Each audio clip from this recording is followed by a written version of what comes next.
માટે જવાબદાર કારણો શું, એના લક્ષણ શું, એ થાય તો એની ટ્રીટમેન્ટ શું, એની સારવાર શું, એ થયા પછી એની અંદર ટ્રીટમેન્ટ કર્યા પછી એનું રિઝલ્ટ કેવું રહેશે, એના વિશે આપણે થોડી ચર્ચા કરીશું. પણ પહેલી આપણે એક વિસ્તારથી ચર્ચા કરીએ કે થવાના કારણ શું. હવે થવાના કારણ હું તમને વિગતવાર સમજાવું છું. પહેલી વસ્તુ કે ઇન્ટેસ્ટાઇનલ ઓબ્સ્ટ્રક્શન એટલે જે ખોરાક જે છે એના સ્ટમકમાંથી એ એના ઓતડાની અંદર પાસ ના થવો અને એ ફિસિસ ના કરવું, એટલે કે પોદલો કરતો નથી. બરાબર. અને ઇન્ટેસ્ટાઇનલ ઓબ્સ્ટ્રક્શનના લક્ષણો શું? હવે લક્ષણોની અંદર ઘણી વખત એ ખતરનાક એને પેટનો દુખાવો ચાલુ થાય અને અચાનક એ નીચે બેસી જાય, ઊભો થાય, નીચે બેસી જાય. બરાબર. ખાવાનું બંધ કરે, પીવાનું બંધ કરે અને આડોળે એમને પડ્યો રહે અને પેટનો દુખાવો થાય. એના પેટે પગેથી પાટુઓ મારે, પગ આઘા પાછા કરે, માથું ઊંચું કરે, ખેંચે.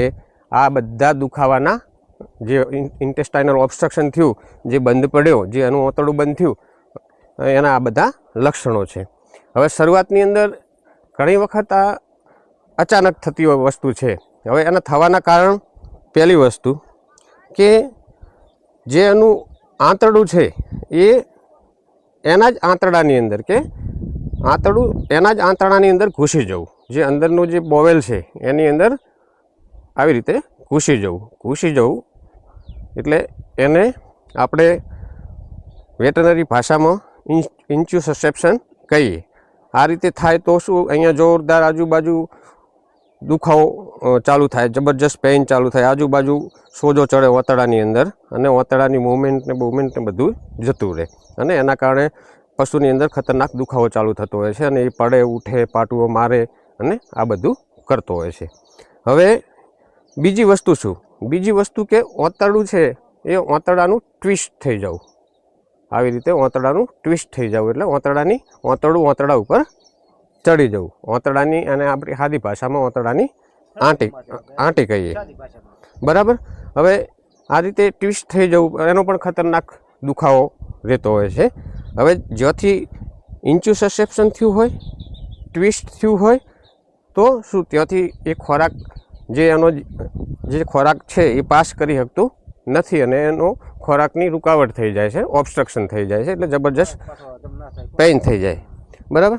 હવે ત્રીજું કારણ એનું એ છે કે ઘણી વખત ખોરાકમાંથી કોઈ ખોરાકનો ગઠ્ઠો બાજી જવો, ગઠ્ઠો બાજવાના કારણે ઘણી વખત પેક થઈ જતું હોય છે અને ઓતડાની અંદર એ ખોરાકનો ગઠ્ઠો બાજી જવો અને ખાસ કરીને જ્યાંથી ઓતડું ચાલુ થાય છે સ્ટમક જોડેથી એટલા એરિયામાં જ, એટલા ભાગની અંદર જ ગઠ્ઠો બાંધતો હોય છે.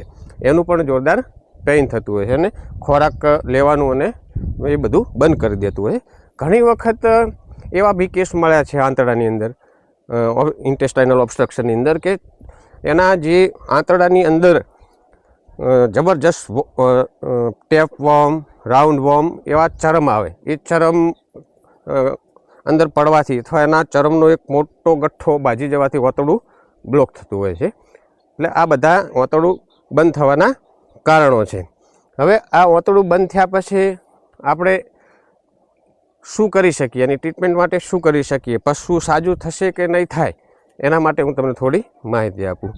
હવે ખાસ કરી અને આની અંદર તમે જો વહેલી સારવાર કરાવતા હોય તો બહુ સરસ રિઝલ્ટ મળતું હોય છે. ઘણી વખત જે ઇન્ટેસ્ટાઇનલ ઓબ્સ્ટ્રક્શન માટે જે જવાબદાર પરિબળ છે, જે રીતે કે ઇન્ચ્યુસસેપ્શન, ઓતડાની અંદર ઘૂસી જવું, બીજું ટ્વિસ્ટિંગ, એને અમારી ભાષામાં વાલ્વુલસ બી કહીએ, એના સર્જિકલ એપ્રોચ ઓપરેશન કરવાથી બી એના બેસ્ટ રિઝલ્ટ મળતા હોય છે.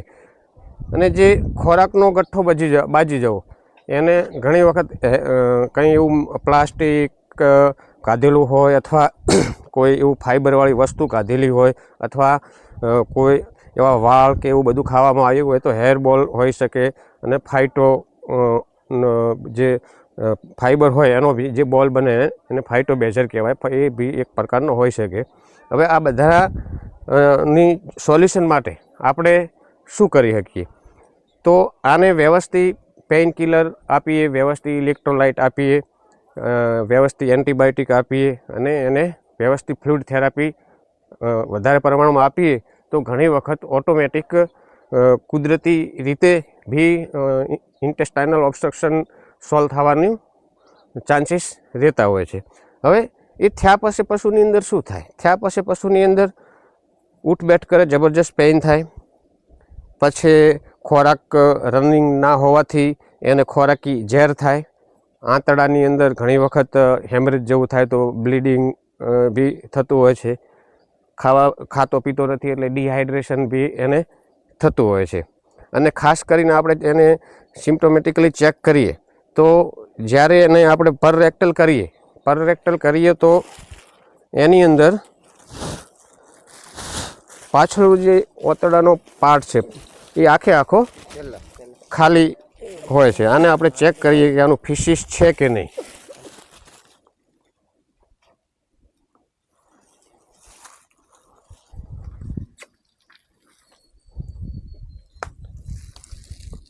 હવે મેં આ પર રેક્ટલ હાથ મૂક્યો છે ડીપ.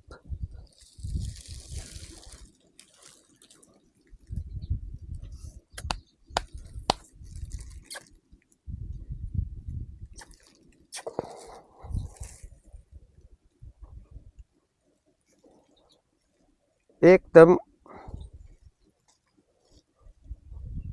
આ વ્હાઈટ મ્યુકસ ક્લોટ થયેલું છે અને આ જે એનું ફિશિસ છે એ એકદમ સ્કેન્ટી ચીકણું અને એના ઉપર સ્લાઇડ મ્યુકસ વિથ એની સાથે બ્લડ ક્લોટ બી મિક્સ છે.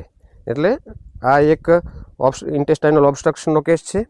અને આનો પ્રોગ્નોસિસ પશુ સાજું થવાના ચાન્સ કેટલા? હવે આની અંદર પશુ સાજું થવાના ચાન્સ ટ્રીટમેન્ટ વહેલી હોય તો બહુ સારું રિઝલ્ટ મળતું હોય છે. પણ આપણે કહીએ કે તો પુઅર ઘણા બધા ઓછા ચાન્સીસ રહેતા હોય છે જો તમે લેટ ટ્રીટમેન્ટ કરાવતા હોય તો. અને જો વહેલી ટ્રીટમેન્ટ થઈ જતી હોય ટાઈમસર તો